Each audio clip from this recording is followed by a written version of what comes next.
young people even be listening in the future? Reporting for Spotlight G20 in this is Jasper Lindell. Greens leader Christine Milne spoke about the government avoiding the topic of in the workforce by 25% over the next.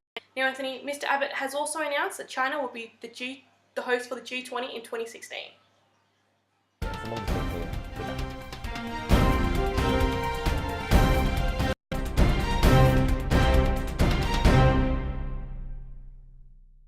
Coming up on our final G20 broadcast tonight, world leaders leave and those tough security laws in the plinth of world saviour. So will young people even be listening in the future? Reporting for Spotlight G20 in Canberra, this is Jasper Lindell. Greens leader Christine Milne spoke about the government avoiding the topic of climate change altogether on ABC News 24 earlier today.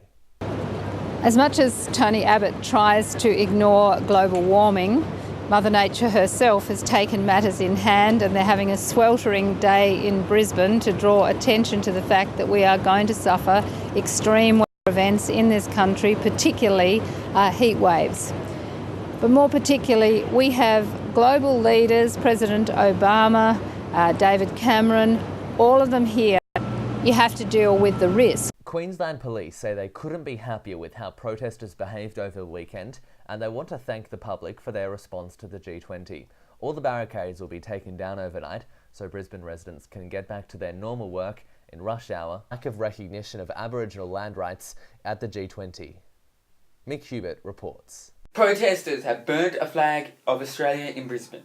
This burning happened in the middle of the central business district of Brisbane earlier this morning, and it was made by several people, most of them Aboriginals, who were angry about the G20 talks. These protesters got into an angry chorus and repeated their chant of resist, revive, decolonise. Paper mache figures of various Aboriginal leaders, including Warren Mundine, Noel Pearson and Marsha Langton, were torched too, and were also called sellouts. And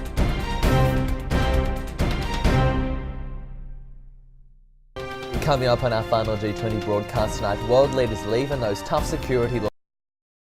There was a lot of press conferences and debate, but has anything changed for the better? We were promised talk on jobs and growth, so how did Australia go in avoiding the climate change? What does the G20 actually do? It assembles world leaders for a weekend junket in the sun. Oh, and puts them under great media scrutiny at the same time. Why? Topic of climate change altogether on ABC News 24 earlier today. As much as Tony Abbott tries to ignore global warming, Mother Nature herself has taken matters in hand, and they're having a sweltering day in Brisbane to draw attention to the fact that we are going to suffer extreme weather events in this country, particularly heat waves. But more particularly, we have global leaders, President Obama, David Cameron, all of them here telling Tony Abbott that he has to deal with global warming. Not only has President Obama upstaged our Prime Minister, but even David Cameron has said, look, even if you don't believe in climate change, which clearly he doesn't, you have to deal with the risk. Next given years. Mr. Abbott said, and I quote, "Our actions will support sustainable development, economic growth, and of course we will all work constructively towards a climate change conference in Paris next year." Now, Anthony, the Prime Minister was asked about the relationship between himself and Russian President Vladimir Putin. Take a look. Now, earlier, Mr. Putin had called Mr. Abbott an effective chairman and a good partner. Now, Anthony, Mr. Abbott has also announced that China will be the host for the G20 in 2016. Han, thank you. Aboriginal protesters have burnt several Australian flags in Britain. from the 2010 Toronto G20 Summit, which riots included 10,000 protesters and more than 20,000 police officers. 75 people were injured, all officers.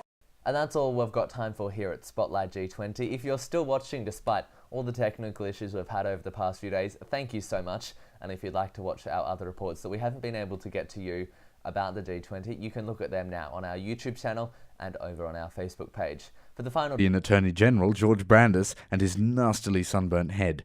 We've had the US President, Barack Obama, entirely shift the focus onto climate change, even though Mr. Abbott was fundamentally about economics. All that came to pass was that Mr. Abbott was fundamentally not in control. Young people might not be very impressed. Committees are said to take minutes and waste hours. Can the same, with less pun impact, be said about G20 Summit? Good afternoon, Anthony. Now, during Prime Minister Tony Abbott's speech and live press conference earlier this afternoon, he has called the G20 Summit the most influential and significant gathering that has ever been held in our country. He went on to say that the summit has achieved real, practical outcomes and that people right around the world are going to be better off. Mr. Abbott says that the G20 has committed to a peer-reviewed growth package called the Brisbane Action Plan, which contains 800 separate reforms. The leaders have also agreed to a plan to reduce the gap between men and women in the global economy and global trade. These protesters got into an angry chorus and repeated their chant of resist, revive, decolonise. Paper-mache figures of various Aboriginal leaders, including Warren Mundine, Noel Pearson and Marsha Langton, were torched too, and were also called sellouts and an elitist group who had sold out their people.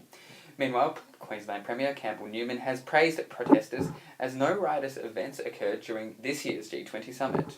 Mr. Newman said he respected the right to protest but didn't specifically condone the burning of the national flag.